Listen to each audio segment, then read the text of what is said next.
আমাদের স্মৃতিশক্তি মানে কোনো কিছু মনে রাখার যে ক্ষমতা সেটাকে আমরা কিভাবে আরও শানিত করতে পারি। চলুন আজ এই দারুণ বিষয়টা নিয়ে কথা বলা যাক।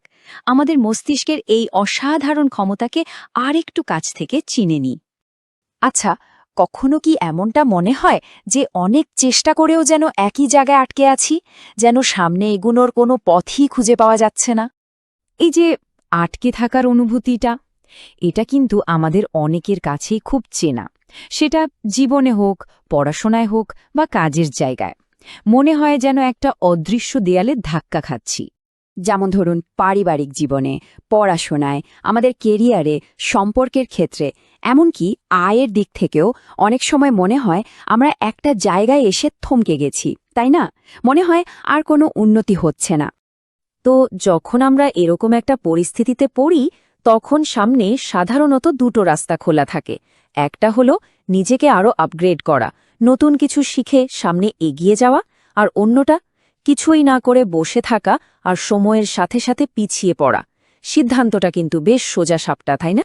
কিন্তু কি হবে যদি আসল সমস্যাটা আরও বেশি চেষ্টা করার মধ্যে না থাকে? যদি এমন হয় যে আমরা ভুল জায়গায় শক্তি দিচ্ছি?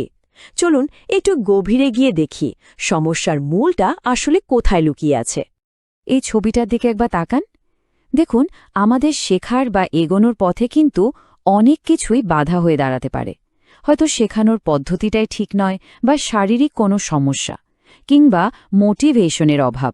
কিন্তু এর মধ্যে একটা বড় কারণ আছে যেটা প্রায়ই আমাদের চোখ এড়িয়ে যায়। 80%, হ্যাঁ, 80%। একটা বিশাল সংখ্যা, তাই না? কিন্তু কিসের এই সংখ্যা?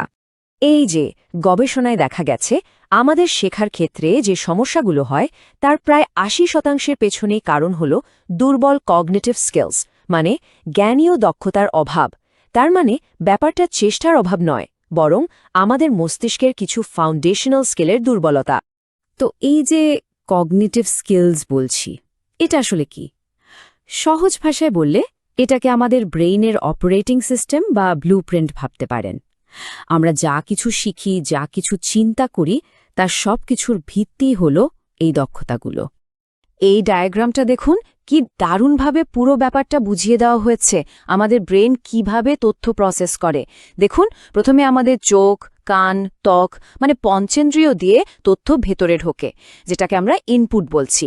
এরপর আমাদের মনোযোগ, প্রসেসিং স্পিড আর ওয়ার্কিং মেমোরির মতো কিছু টুলস সেই তথ্যটাকে নিয়ে কাজ করে। আর সবশেষে এই প্রসেস করা তথ্যগুলো আমাদের জ্ঞানের ভাণ্ডারে জমা হয় আর আমাদের কথা বা কাজের মাধ্যমে আউটপুট হিসেবে বেরিয়ে আসে। এর মধ্যে একটা খুব গুরুত্বপূর্ণ স্কিল হল ওয়ার্কিং মেমোরি। এটা কি? এটা হলো অল্প সময়ের জন্য মাথায় কোনো তথ্য ধরে রাখা এবং সেটাকে ব্যবহার করার ক্ষমতা। যেমন ধরুন, কেউ আপনাকে একটা ফোন নম্বর বলল আর আপনি সেটা ডায়াল করার আগ পর্যন্ত মনে রাখলেন, বা মনে মনে একটা সহজ হিসাব কষলেন। এটাই ওয়ার্কিং মেমোরি। আরেকটা দারুণ স্কিল হল প্রসেসিং স্পিড, মানে কত দ্রুত কোনো নতুন তথ্য গ্রহণ করা যাচ্ছে, সেটাকে বোঝা যাচ্ছে, আর তার ওপর ভিত্তি করে একটা প্রতিক্রিয়া দেওয়া যাচ্ছে।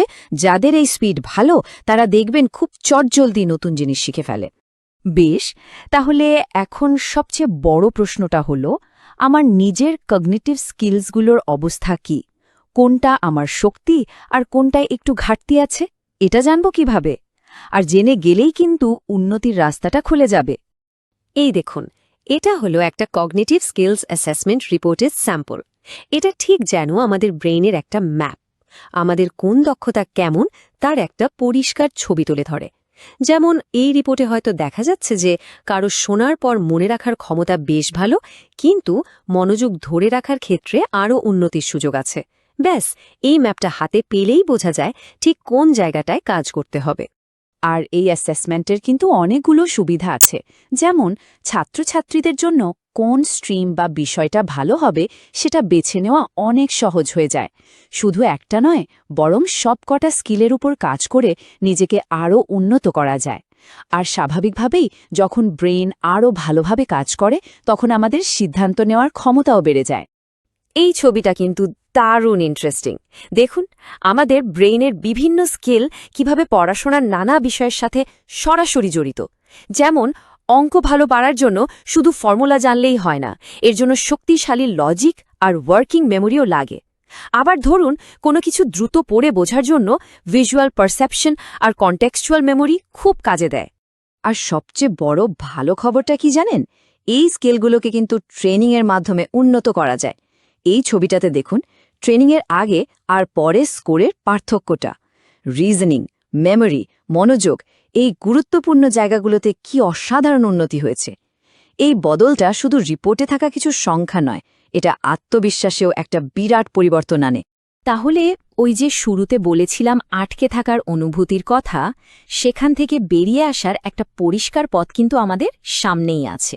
আর সেই পথের প্রথম ধাপটা হল নিজের ভেতরের এই ম্যাপটাকে পরিষ্কারভাবে দেখা আর বোঝা। একদম। সব সময় মনে রাখতে হবে, স্বচ্ছতাই হলো উন্নতির প্রথম সিঁড়ি। যখন আমরা পরিষ্কারভাবে জানি যে আসল চ্যালেঞ্জটা কোথায়, তখন সমাধানটাও অনেক সহজে আমাদের সামনে চলে আসে।